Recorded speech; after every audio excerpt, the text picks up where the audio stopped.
విభజిత ఆంధ్రప్రదేశ్ కి ఒక రాజధాని అనేదైతే కావాలి. ఎక్కడైనా సరే కొత్తగా ఏర్పడినటువంటి రాష్ట్రానికి రాజధాని పెట్టుకోవాల్సినటువంటి పరిస్థితి వస్తుంది. కానీ ఆంధ్రప్రదేశ్ దురదృష్టం ఏంటంటే కొత్తగా ఏర్పడిన తెలంగాణకి రాజధాని ఉంది, ఎప్పటి నుంచో ఉన్నటువంటి ఆంధ్రప్రదేశ్ కి మాత్రం రాజధాని లేదు. సో అలాంటి దౌర్భాగ్యమైనటువంటి స్థితిలో ఇన్నాళ్ళు ఆంధ్రప్రదేశ్ ఉందన్నమాట. సో ఓవరాల్ గా ఇప్పుడు అమరావతి లేదా ఇంకొకటో ఏదో ఒకటి పాలకులు రాజధానిగా ఎంచారు. సో అయితే దీనికి సంబంధించి కొన్ని ముఖ్యమైనటువంటి అంశాలు మనం మాట్లాడుకోవాల్సింది ఏంటి అంటే, రాజధానికి సంబంధించినటువంటి బిల్లు ప్రవేశపెట్టినప్పుడు దీనికి సంబంధించి తమిళనాడుకి చెందినటువంటి కాంగ్రెస్ పార్టీకి చెందినటువంటి ఎంపీ మాణిక్యం ఠాకూర్ గారు మాట్లాడినటువంటి వ్యాఖ్యలు. సో ఇవి ఎందుకు ఇంత పర్టికులర్ గా మాట్లాడాల్సి వస్తుంది అంటే, ఆంధ్రప్రదేశ్ కి సంబంధించి ఆయన చేసినటువంటి వ్యాఖ్యలు ఒకసారి గమనించినట్లయితే, ఆంధ్రప్రదేశ్ విడిపోయినప్పుడు కొన్ని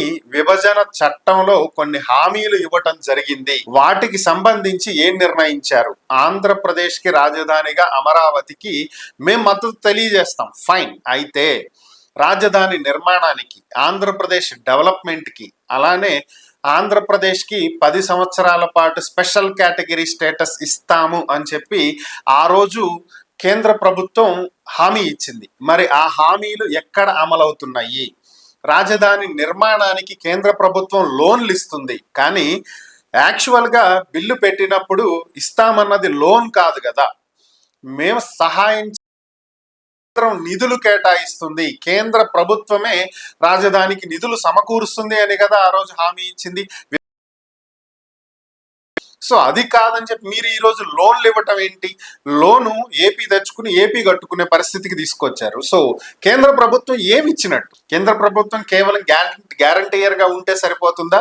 కట్టాల్సింది ఏపీనే కదా. 10 years స్పెషల్ కేటగిరీ స్టేటస్ ఎప్పుడు ఇచ్చారు మీరు? సో ఇవన్నీ ఏవి చెయ్యకుండా ఆంధ్రప్రదేశ్ కి కేవలం ఒక రాజధాని ఆమోదించండి అని చెప్పడం ఏంటి?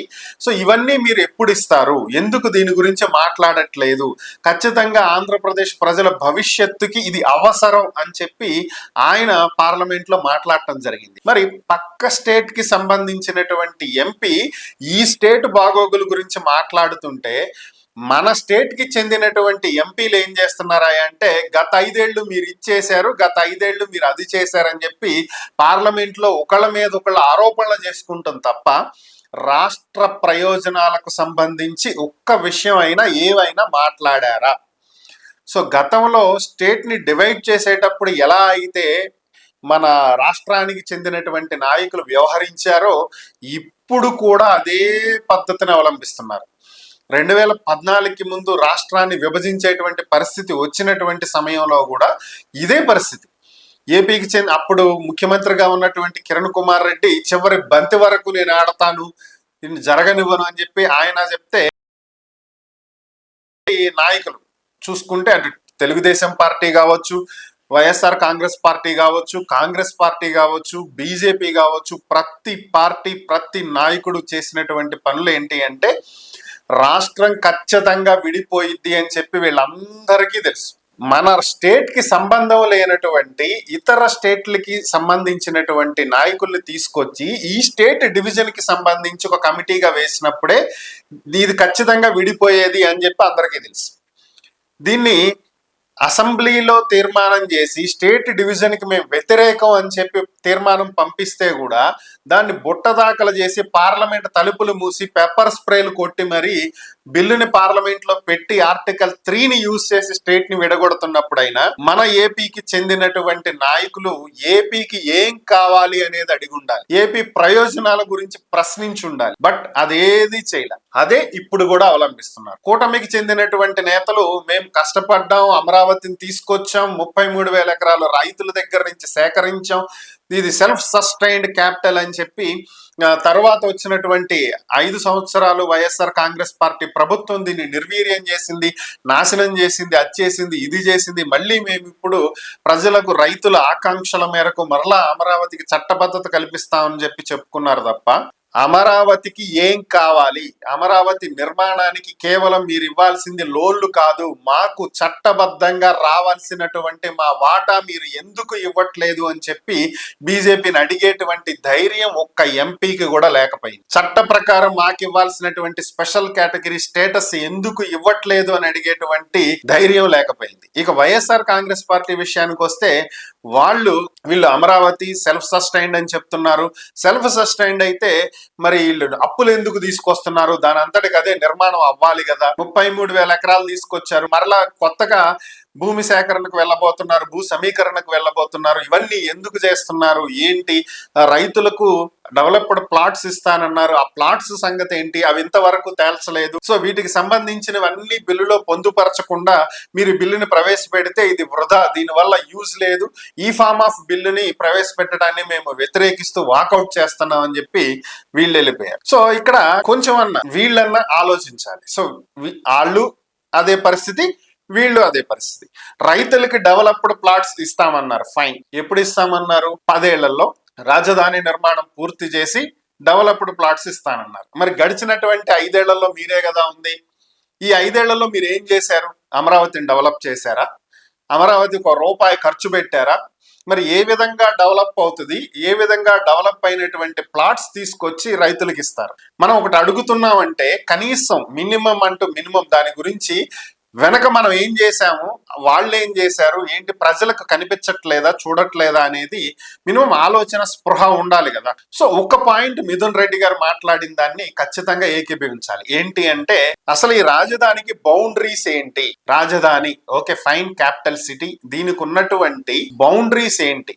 ఎక్కడ నుంచి ఎక్కడ వరకు రాజధాని? సో మనం స్టేట్లు డివైడ్ చేసుకున్నప్పుడు ఇదిగో ఈ కోదాడ వరకు లేదా ఈ జగ్గైపేట వరకు ఏపీ కిందకు వస్తుంది, ఇక్కడి నుంచి అదంతా తెలంగాణ కిందకు వస్తుంది, ఇటు చూసుకుంటే ఇక్కడ వరకు అక్కడ వరకు. సో ఇలా మనం కొన్ని కేటాయించుకున్నాం. ఈ మహబూబ్ నగర్, కల్వకుర్తి, శ్రీశైలం దగ్గర, నాగార్జున సాగర్ దగ్గర ఓవరాల్ గా ప్రతి చోట కూడా బౌండరీస్ పెట్టుకున్నాం మనం. సో అలాగే ఈ రాజధానికి బౌండరీ ఏంటి? ఈ 29 గ్రామాలు మాత్రమే రాజధాని, లేదంటే 29 గ్రామాల చుట్టుపక్కల ఏమైనా మీరు ఇంకా కొన్ని సిఆర్డిఏ పరిధిలోకి తీసుకొచ్చారా? ఈ సిఆర్డిఏ పరిధికి ఈ రాజధాని ప్రాంతానికి ఉన్న బౌండరీస్ ఏంటి? ఎన్ని కిలోమీటర్స్ రేడియస్ మీరు రాజధాని కింద పరిగణలోకి తీసుకుంటున్నారు? విజయవాడ కేంద్రంగా రాజధాని అని చెప్పి 2015లో అసెంబ్లీలో బిల్లు ప్రవేశపెట్టినప్పుడు మీరు చెప్పిన మాట. మరి విజయవాడకు సంబంధించి ఎంతవరకు రాజధాని పరిధిలోకి వస్తుంది? గుంటూరుకు సంబంధించి ఎంత రాజధాని పరిధిలోకి వస్తుంది? మంగళగిరికి, తాడేపల్లికి సంబంధించి ఎంత రాజధాని పరిధిలోకి వస్తుంది? ఈ బౌండరీస్ ఏంటి అనేవి ఎక్కడా కూడా మీరు బిల్లులో మెన్షన్ చేయాలి. ఈ తీర్మానం ప్రవేశపెట్టేటప్పుడు దాంట్లో మెన్షన్ చేయాలి. మరి ఇప్పుడు మీరు ఎక్స్టెండ్ చేస్తామంటే రేపు పొద్దున వచ్చి విజయవాడ మొత్తం కూడా రాజధాని కిందకు వస్తుంది, లేదంటే ఈ 29 గ్రామాలు కాదు ఇంకో పక్కన ఇంకొక 20 గ్రామాలు రాజధాని కిందకి తీసుకుంటున్నామంటే సో కనీసం దానికి ఒక చట్టబద్ధత అనేది ఉండాలి కదా. సో లిమిట్స్, మీరు బౌండరీస్ ఏవి పెట్టలేదు అనేది ఆయన ప్రశ్నించినటువంటిది మంచిది. సో బౌండరీస్ ఏంటి అనేది ప్రభుత్వం కూడా చెప్పాలి. సో రాష్ట్రానికి రావాల్సింది ఏంటి అనేది ఖచ్చితంగా మీరు ప్రశ్నించి ఉండాలి. సో అది 2 పార్టీలు చేయలేదు. మీరు అమరావతికి వ్యతిరేకమా అనుకూలమా అనేది కూడా తేల్చకుండా సభ నుంచి వాకౌట్ చేయటం అనేది వైసీపీ నేతలకి ఎంతవరకు సమంజసం అనేది ఇంకొకసారి వాళ్ళు ఆలోచించుకోవాలి. మీరు వ్యతిరేకించండి, తప్పులేదు, అది మీ అభిప్రాయం. లేదు అనుకూలంగా ఓటేయండి, అది కూడా మీ అభిప్రాయం. సో రెండూ కాకుండా వాకౌట్ చేయటం అంటే తప్పించుకునేటువంటి వ్యవహారంగా ఇక్కడ వ్యవహరించడం అనేది పద్ధతి కాదు. సో మిగిలినటువంటి సభ్యులందరూ ఓవరాల్ గా ఆమోద ముద్ర వేశారనుకోండి.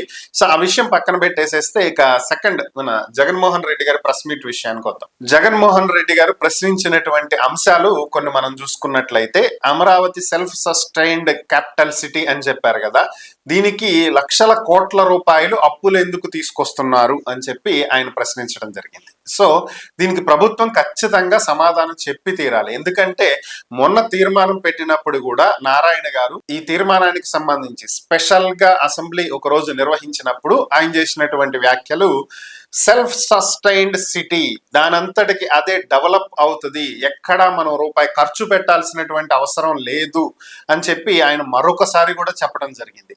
మరి దానంతటికి అదే డెవలప్ అవ్వాలి అంటే దానికి తగ్గట్టుగా మీరేం చేస్తున్నారు? సంపద సృష్టిస్తామన్నారు, ఎక్కడ సృష్టించారు? ఎన్ని వేల కోట్లు వచ్చినాయి, ఎన్ని లక్షల కోట్లు వచ్చినాయి? మరి దాంతో ఎందుకు మీరు అమరావతి నిర్మాణం చెయ్యట్లేదు?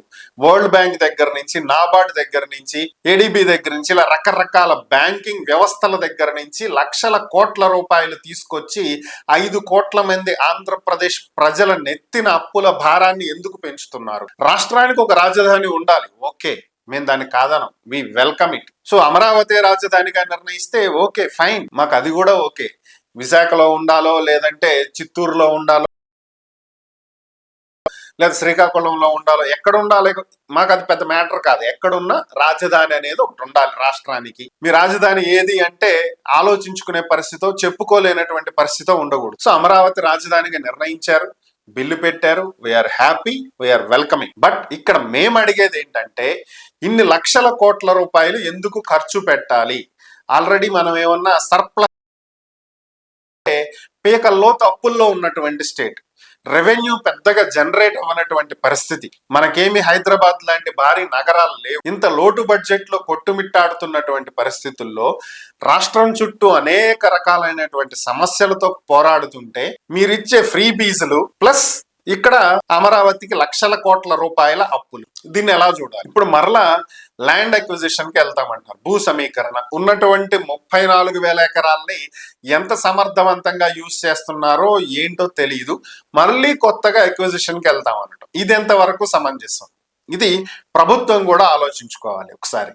సో ఇక నెక్స్ట్ జగన్ గారు ఇచ్చినటువంటి ప్లాన్ బి. సో ఇది ఆయన ఏ ఉద్దేశంతో ఇచ్చారో, ఎందుకు ఇచ్చారో అనేది అర్థం కానటువంటి విషయం. మచిలీపట్నం, విజయవాడ, గుంటూరు కలిపి మ్యావిగన్. సో ఈయన కొత్త విషయాన్ని తెర మీదకి తీసుకొచ్చారు. సో ఎప్పుడు చూసినా కానీ 3 సిటీస్ ఉండాలి అనేది ఆయన ఉద్దేశం ఏమో తెలియదు. గతంలో చూస్తే వైజాగ్, అమరావతి, కర్నూలు అని 3 సిటీలు, మచిలీపట్నం, విజయవాడ, గుంటూరు అని ఇంకో 3 సిటీలు చెప్తున్నారు. సో యాక్చువల్ గా చాలా మంది పబ్లిక్ ఒపీనియన్ చెప్తున్నాను నేను ఈ విషయంలో మాత్రం, చాలా మంది మాట్లాడుకుంటున్నటువంటి అంశాలు ఏంటి అంటే, బయట విజయవాడ, గుంటూరు జంట నగరాలుగా ఎదిగేటువంటి అవకాశం ఉన్నటువంటి నగరాలు, సికింద్రాబాద్, హైదరాబాద్ లాగా. ఇదే రాజధానిని NH-16 కి చుట్టుపక్కల మంగళగిరి ప్రాంతం నుంచి కాకాణి వరకు ఈ మధ్య ప్రాంతాల్లో హైవేకి అటు ఇటు డెవలప్ చేసుకుంటూ వచ్చినట్లయితే ఈ పాటికే 2 కలిసిపోయి జంట నగరాలకు ఒక పెద్ద సిటీ ఏర్పడేది. చంద్రబాబు గారు చెప్తూ ఉన్నారు కదా, నేనే సైబరాబాద్ నిర్మించాను అని చెప్పి. సో అలాగే ఇక్కడ ఇంకో బాధ ఏదో ఒకటి నిర్మాణం జరిగేది ఈ పాటికే. సో ఆల్రెడీ కనెక్టివిటీ ఉన్నటువంటి ఏరియాకి దగ్గరగా దీన్ని డెవలప్మెంట్ చేసుంటే బాగుండేది అనేది ప్రజల ఉద్దేశం. అయితే హైవేకి దగ్గరలో ఉంటే భారీ స్థాయిలో ల్యాండ్ రేట్స్ అనేవి ఉంటాయి. సో దాని ప్రభుత్వం కలుగుతుంది ఏంటి అనేది కూడా చూడాలి. అలాగే హైవే రేపు ఎప్పుడైనా ఎక్స్టెన్షన్ జరగవచ్చు. ఈ మధ్యలో నగరాన్ని నిర్మించినట్లయితే ఎక్స్టెన్షన్ లో మరలా ప్రభుత్వ భవనాలనే కూల్చాల్సినటువంటి పరిస్థితి వచ్చేటువంటి పరిస్థితి కూడా రావచ్చు. So what ever it may be, అది ప్రజల ఒపీనియన్. సో సాధ్యాసాధ్యాలను కూడా అంచనా వేసుకోవాలి. కానీ జగన్ గారు కామెడీగా చెప్పారో లేకపోతే సీరియస్ గా చెప్పారో తెలియదు, కానీ ఇది ఒక కొత్త వాదనకు తెరదీసింది. మరలా 3 ప్రాంతాలు అని చెప్పి తీసుకొచ్చారేంటి. సో ఏదో ఒక స్టాండ్ తీసుకోవాలి. ప్లాన్ ఏనా, ప్లాన్ బీనా, ప్లాన్ సీనా, ఇట్స్ సెకండ్. మీద వైసీపీ స్టాండ్ ఏంటి? మీరు ఆమోదిస్తున్నారా, వ్యతిరేకిస్తున్నారా? ఆమోదిస్తున్నట్లయితే మేము దీన్ని ఆమోదిస్తున్నాం, ఒకవేళ ఇది ఫెయిల్ అయితే ఏంటి అనేది ప్రశ్నించండి. లేదు మేము ఆమోదించట్లేదు, still we stick it with the 3 capitals అని చెప్పండి. అది ఆల్రెడీ ఆ బిల్లు మీరు ఎప్పుడో వెనక్కి తీసుకున్నారు. సో కాబట్టి మీరు 3 రాజధానుల మీద ఉన్నారని అయితే మేము అనుకోవట్లా. పరిశీలించినట్లయితే రాష్ట్ర ప్రయోజనాల గురించి ఎక్కడా మాట్లాడకుండా రాష్ట్ర ప్రయోజనాలను గాలి కొదిలేసి బిల్లు మాత్రం ప్రవేశపెట్టారు. కేవలం రాజధాని అమరావతి అని చెప్పి అనిపించుకుంటే సరిపోద్ది. సో ఎట్లా ఏదైతే ఏదో పూజా కార్యక్రమాల్లో పంతులు గారు మంత్రాలు చెప్పి మమా అనుకోండి అన్నట్టు జస్ట్ మమా అనిపించారు, అమరావతి రాజధాని ఏపీకి అని చెప్పి మమా అనిపించారు, అంతే, అయిపోయింది, కథం. సో మరి మీరు రాష్ట్రానికి రావాల్సిన కేంద్ర ప్రభుత్వం దగ్గర నుంచి ఎప్పుడు పట్టుకొస్తారో, దాని గురించి ఎప్పుడు కొట్లాడతారో ఇది అర్థం కానటువంటి అంశం.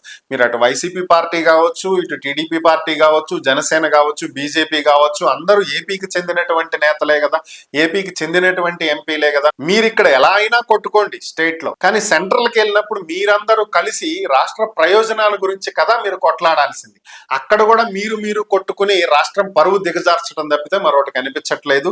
ఇప్పటికైనా పార్లమెంట్కి వెళ్ళినటువంటి సందర్భాల్లో రాష్ట్ర ప్రయోజనాల గురించి మీరంతా కలిసికట్టుగా పోరాడినట్లయితే రాష్ట్రానికి ఏదైనా ప్రయోజనం చేకూరేటువంటి అవకాశం ఉంటుంది తప్ప ఇదే పరిస్థితి ఉంటే మాత్రం పక్క రాష్ట్రాల వాళ్ళు మన రాష్ట్రాన్ని చూసి నవ్వుకోవటం, జాలిపడి మన హక్కుల గురించి వాళ్ళు మాట్లాడేటువంటి పరిస్థితి మరలా తెచ్చుకునేటువంటి పరిస్థితి.